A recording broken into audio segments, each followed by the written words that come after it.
Halo teman-teman, pada video kali ini kami dari kelompok 2 yang beranggotakan Revandi E. Daud dengan NIM 19504017, Irma Alfisya Citra Gigir dengan NIM 205040668, dan Tesalonika Panto dengan NIM 2050443 akan membahas tentang penerapan graph coloring untuk penjadwalan mata kuliah. Materi yang akan dibahas yang pertama, pendahuluan, yang kedua, tinjauan pustaka, yang ketiga, metodologi penelitian, yang keempat, pemodelan matematika, dan yang kelima, kesimpulan. Materi yang pertama, pendahuluan. Latar belakang penerapan graph coloring untuk merencanakan jadwal mata kuliah adalah topik yang terkait dengan menggunakan matematika diskrit untuk menyelesaikan masalah jadwal di universitas atau perguruan tinggi. Setiap semester, mahasiswa diharapkan mendaftar mata kuliah yang mereka ambil, dan staf pengajar harus merencanakan jadwal kuliah yang memenuhi semua kebutuhan dan preferensi mahasiswa serta meminimalkan tabrakan waktu. Rumusan masalah. Adapun dari latar belakang yang telah diuraikan, maka dapat disimpulkan beberapa rumusan masalah yang akan dibahas dalam makalah ini, yakni yang pertama, apa itu teori graf? Yang kedua, bagaimana model matematika diskrit pada graf? Yang ketiga, bagaimana menerapkan pewarnaan graf pada penjadwalan mata kuliah. Tujuan. Berdasarkan dari rumusan masalah yang telah ditentukan, maka tujuan dari penulisan makalah ini adalah sebagai berikut. Yang pertama, untuk memenuhi tugas mata kuliah pemodelan matematika. Yang kedua, dapat memahami dan mengetahui tentang teori graf. Yang ketiga, bagaimana mengetahui dan memahami model matematika diskrit pada graf. Yang keempat, dapat memahami penerapan pewarnaan graf pada penjadwalan mata kuliah. Kita masuk dalam tinjauan pustaka. Yang pertama, teori graf. Secara matematis, graf didefinisikan sebagai pasangan himpunan VE yang dalam hal ini V menyatakan himpunan tidak kosong dari simpul-simpul vertisis atau node sedangkan V1, V2 sampai Vn, dan E menyatakan himpunan sisi yang menghubungkan sepasang simpul E1, E2 sampai En. Graf yang hanya memiliki satu buah simpul tanpa sebuah sisi pun dinamakan graf trivial. B. Algoritma Wells and Powell. Algoritma Wells and Powell merupakan salah satu algoritma pewarnaan graf yang melakukan pewarnaan berdasarkan derajat tertinggi dari simpul-simpulnya, atau disebut largest degree ordering. Algoritma ini dapat digunakan untuk mewarnai sebuah graf secara efisien. Langkah-langkah algoritma Wells and Powell. Yang pertama, mendaftarkan simpul-simpul dari graf G, kemudian mengurutkan berdasarkan derajat yang tinggi ke rendah. Yang kedua, menggunakan satu warna untuk mewarnai simpul pertama yang mempunyai derajat yang paling tinggi dan simpul-simpul lain yang tidak bertetangga dengan simpul yang pertama. Yang ketiga, melakukan hal yang sama dengan langkah kedua yang memiliki derajat tertinggi berikutnya dalam daftar terurut yang masih belum diwarnai, dengan menggunakan warna kedua yang berbeda dengan warna yang pertama. Yang keempat, melakukan pewarnaan dan berhenti sampai semua simpul telah diwarnai. C. Pewarnaan graf. Pewarnaan graf atau pewarnaan simpul vortex coloring. Singkatnya, pewarnaan suatu graf adalah pemberian warna terhadap simpul sedemikian sehingga dua simpul yang berdampingan mempunyai warna yang berlainan. Pewarnaan graf dibagi menjadi tiga macam, yaitu pewarnaan simpul, pewarnaan sisi, dan pewarnaan wilayah atau region. Yang akan digunakan di sini hanyalah pewarnaan simpul. Pada pewarnaan simpul, simpul-simpul graf diberi warna sedemikian rupa sehingga tidak ada dua simpul bertetangga memiliki warna yang sama. D. penelitian relevan. Penelitian yang relevan dengan penelitian ini adalah penelitian yang dilakukan oleh Lucia Devita Putri dan Dominikus Arif Budi Prasetyo pada tahun 2021. Mereka meneliti tentang penerapan pewarnaan graf menggunakan algoritma Welch and Powell untuk penyusunan jadwal mata pelajaran di SMP Canisius Pakam. Hasil penelitian menunjukkan bahwa pengelompokan mata pelajaran berdasarkan pewarnaan simpul graf yang telah diperoleh sebelumnya dapat digunakan untuk menyusun jadwal pelajaran setiap kelas di SMP Canisius Pakam secara optimal dengan menyesuaikan struktur penjadwalan sekolah tersebut. Lanjut, metodologi penelitian. Metodologi penelitian yang pertama adalah studi literatur, yang kedua ada pengumpulan data, ketiga ada pengolahan data, yang keempat adalah ada penarikan kesimpulan. Selanjutnya kita masuk pada pemodelan matematika. Yang pertama, model matematika. Model matematika diskrit yang umum digunakan untuk pewarnaan graf dalam konteks penjadwalan mata kuliah adalah algoritma Welch-Powell. Algoritma ini didasarkan pada konsep pewarnaan simpul graf dengan warna yang berbeda-beda, sehingga simpul yang saling terkait diwarnai dengan warna yang berbeda. Prinsipnya adalah meminimalkan jumlah warna yang digunakan agar tercapai jadwal mata kuliah yang optimal dan tanpa bentrok. Yang kedua, analisis. Terdapat beberapa batasan-batasan dalam menyusun jadwal mata kuliah, yaitu yang pertama jumlah mahasiswa, yang kedua jumlah dosen, yang ketiga ruang kuliah yang tersedia, dan yang keempat waktu kuliah yang tersedia. Nah, pada kasus ini kita tidak memperhatikan ruang dan waktu kuliah, dengan keadaan di mana terdapat 10 mahasiswa, 6 dosen, dan 6 mata kuliah. Metode yang digunakan untuk menyelesaikan masalah ini adalah dengan mengaplikasikan pewarnaan graf. Selanjutnya, perhatikan tabel berikut ini. Tabel ini merupakan tabel mata kuliah yang diikuti oleh mahasiswa. Nah, dalam tabel ini terdapat angka 1 yang merepresentasikan bahwa mahasiswa tersebut mengambil suatu mata kuliah. Nah, dari tabel ini juga kita akan merepresentasikannya ke dalam bentuk graf. Untuk membentuk graf, langkah yang harus kita lakukan pertama-tama yaitu menggambar 6 titik simpul, kemudian memberikan nama. Simpul A untuk mata kuliah A, simpul B untuk mata kuliah B, simpul C untuk mata kuliah C, simpul D untuk mata kuliah D, simpul E untuk mata kuliah E, simpul F untuk mata kuliah F. Nah, di sini mahasiswa 1, simpul A bertetanggaan dengan simpul B dan simpul F.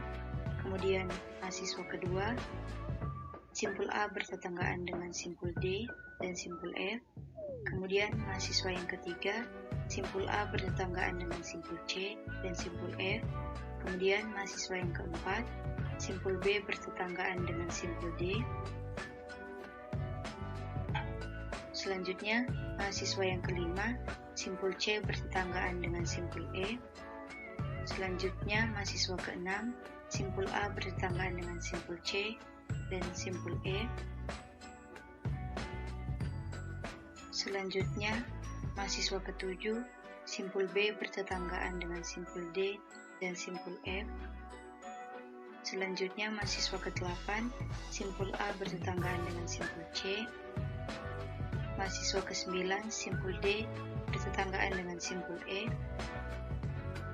Dan mahasiswa yang ke-10, simpul B bertetanggaan dengan simpul C. Selanjutnya, perhatikan tabel berikut ini. Tabel ini merupakan tabel dosen yang mengajar mata kuliah. Nah, dari tabel ini terdapat angka 1 yang merepresentasikan dosen tersebut mengajar pada suatu mata kuliah. Nah, dari tabel ini kita akan merepresentasikannya ke dalam bentuk graf. Nah, selanjutnya untuk membentuk graf, pertama-tama kita akan menggambar 6 titik simpul dan memberikan nama untuk setiap simpul tersebut. Nah, yang pertama simpul A untuk mata kuliah A, yang kedua simpul B untuk mata kuliah B, yang ketiga simpul C untuk mata kuliah C, yang keempat simpul D untuk mata kuliah D, yang kelima simpul E untuk mata kuliah E, dan yang keenam simpul F untuk mata kuliah F. Selanjutnya dari tabel dapat kita lihat bahwa untuk dosen yang pertama, simpul A bertetanggaan dengan simpul B, kemudian dosen yang kedua, simpul C bertetanggaan dengan simpul E dan simpul F, kemudian dosen yang ketiga, simpul C bertetanggaan dengan simpul F, kemudian dosen yang keempat, simpul A bertetanggaan dengan simpul F, dosen yang kelima, simpul F bertetanggaan dengan simpul B, kemudian dosen yang keenam, simpul D bertetanggaan dengan simpul E. Perhatikan bentuk graf yang ditampilkan pada slide ini.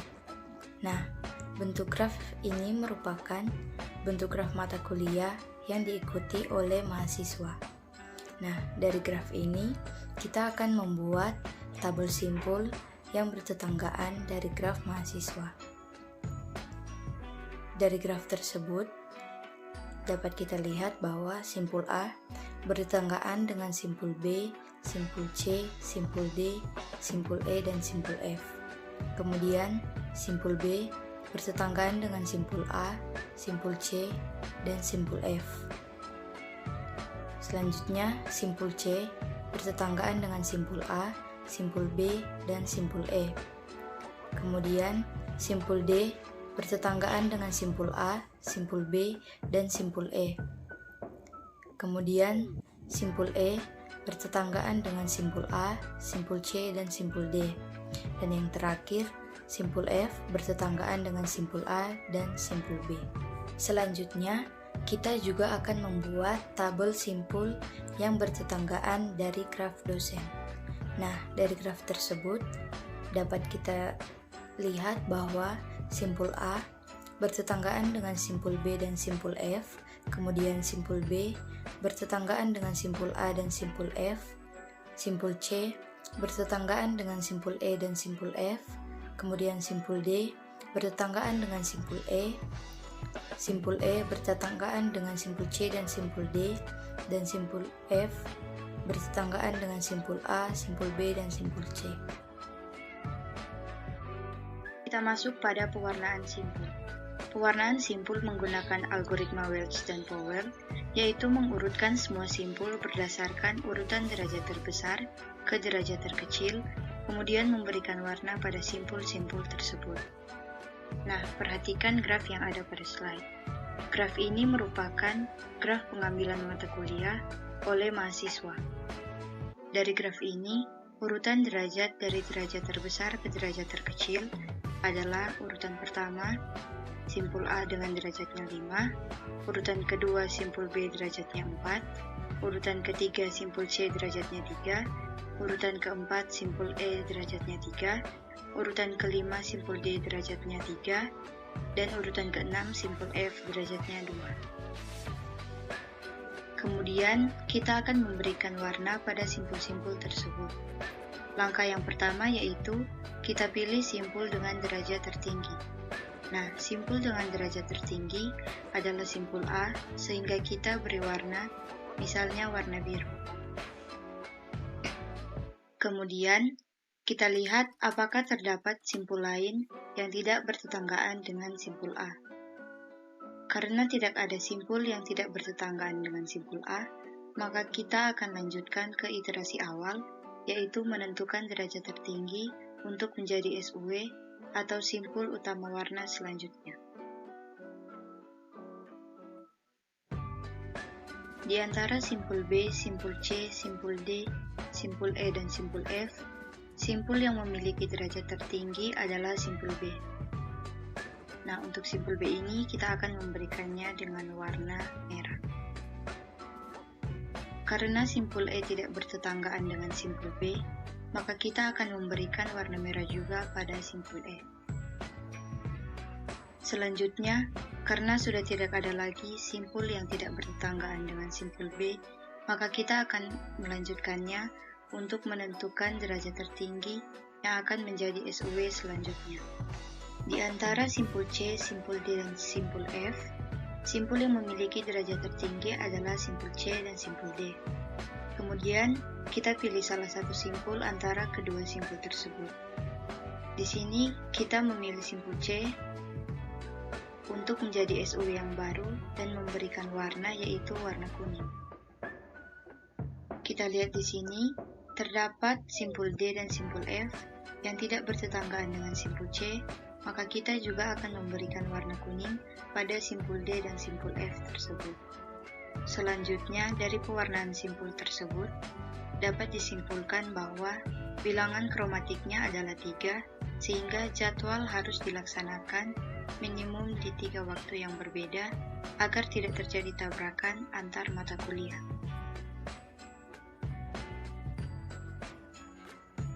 Selanjutnya, perhatikan graf berikut ini. Graf ini merupakan graf dosen pengajar mata kuliah. Dari graf ini, urutan derajat dari derajat terbesar ke derajat terkecil adalah sebagai berikut. Urutan pertama, simpul F derajatnya 3, urutan kedua, simpul A derajatnya 2, urutan ketiga, simpul B derajatnya 2, urutan keempat, simpul C derajatnya 2, urutan kelima, simpul E derajatnya 2, dan urutan keenam, simpul D derajatnya 1. Nah, kemudian kita akan memberikan warna pada simpul-simpul tersebut. Nah, langkah yang pertama yaitu kita pilih simpul dengan derajat tertinggi. Simpul dengan derajat tertinggi adalah simpul F, sehingga kita beri warna misalnya warna biru. Kemudian, kita lihat apakah terdapat simpul lain yang tidak bertetanggaan dengan simpul F. Nah, di sini simpul yang tidak bertetanggaan dengan simpul F adalah simpul D dan simpul E. Maka kita berikan warna biru pada simpul-simpul tersebut. Karena sudah tidak ada lagi simpul yang tidak bertetanggaan dengan simpul F, maka kita akan lanjutkan untuk menentukan kembali derajat tertinggi yang akan menjadi SUW selanjutnya. Nah, di antara simpul A, simpul B, dan simpul C, yang memiliki derajat tertinggi adalah simpul A dan simpul B. Kemudian, dari kedua simpul tersebut, kita pilih salah satu simpul yang akan menjadi SUW selanjutnya. Di sini, kita akan memilih simpul A dan memberikan warna yaitu warna merah. Kita lihat bahwa terdapat simpul C yang tidak bertetanggaan dengan simpul A, maka kita juga akan memberikan warna merah pada simpul C tersebut. Nah, selanjutnya, untuk simpul yang tersisa yaitu simpul B, kita berikan warna kuning. Dari graf tersebut dapat disimpulkan bahwa terdapat simpul D dan simpul E yang bertetanggaan pada graf tersebut, sehingga bilangan kromatik dan pewarnaan pertama tidak berlaku. Selanjutnya, menggabungkan graf mahasiswa dan graf dosen. Untuk mendapatkan pewarnaan yang efektif dan memenuhi batasan-batasan yang ada dari pewarnaan yang baru, kita harus menggabungkan graf mahasiswa dan graf dosen. Nah, dari penggabungan graf mahasiswa dan graf dosen ini, dapat kita lihat bahwa simpul A bertetanggaan dengan simpul B, simpul C, simpul D, simpul E, dan simpul F. Kemudian simpul B bertetanggaan dengan simpul A, simpul D, dan simpul F. Kemudian simpul C bertetanggaan dengan simpul A, simpul B, simpul E, dan simpul F. Simpul D bertetanggaan dengan simpul A, simpul B, dan simpul E. Simpul E bertetanggaan dengan simpul A, simpul C, dan simpul D.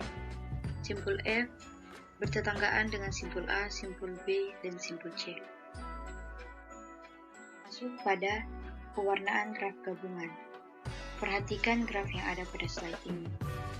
Graf ini merupakan gabungan antara graf mahasiswa dan graf dosen.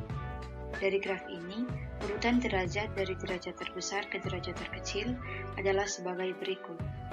Urutan yang pertama, simpul A derajatnya 5, urutan yang kedua, simpul B derajatnya 4, urutan yang ketiga, simpul C derajatnya 3, urutan yang keempat, simpul E derajatnya 3, urutan yang kelima, simpul D derajatnya 3, dan urutan yang keenam, simpul F derajatnya 3. Nah, kemudian kita akan memberikan warna pada simpul-simpul tersebut. Pertama-tama, kita akan pilih simpul dengan derajat tertinggi. Nah, simpul dengan derajat tertinggi adalah simpul A, sehingga kita beri warna misalnya warna biru. Kemudian, kita lihat apakah terdapat simpul yang tidak bertetanggaan dengan simpul A. Karena tidak ada simpul yang tidak bertetanggaan dengan simpul A, maka kita akan lanjutkan untuk menentukan kembali derajat tertinggi yang akan menjadi SOW selanjutnya.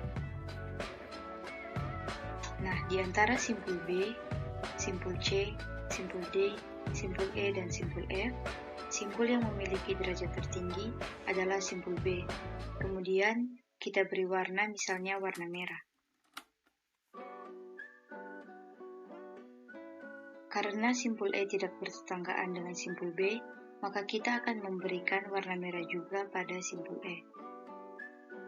Selanjutnya, karena sudah tidak ada lagi simpul yang tidak bertetanggaan dengan simpul B, maka kita akan lanjutkan untuk menentukan derajat tertinggi yang akan menjadi SOW selanjutnya.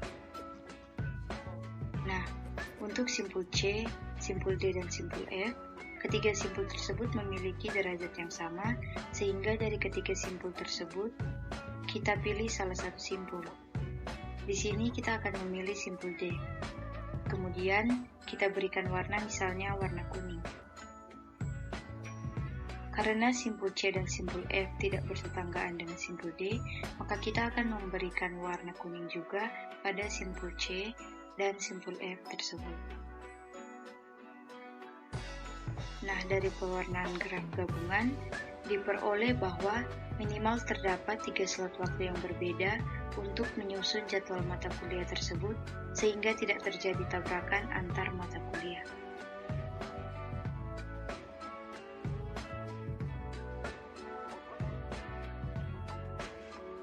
Kita masuk pada kesimpulan. Pewarnaan graf dalam menentukan berbagai jenis jadwal merupakan salah satu penerapan model matematika diskrit dalam kehidupan sehari-hari. Nah, dalam kasus ini, permasalahannya adalah pengaturan jadwal mata kuliah yang dapat diatasi dengan pewarnaan graf. Dari pewarnaan graf gabungan, diperoleh bahwa minimal terdapat 3 slot waktu yang berbeda untuk menyusun jadwal mata kuliah tersebut, sehingga tidak terjadi tabrakan antar mata kuliah pada kondisi 10 mahasiswa, 6 dosen, dan 6 mata kuliah. Sekian video kami kali ini, semoga bermanfaat. Terima kasih.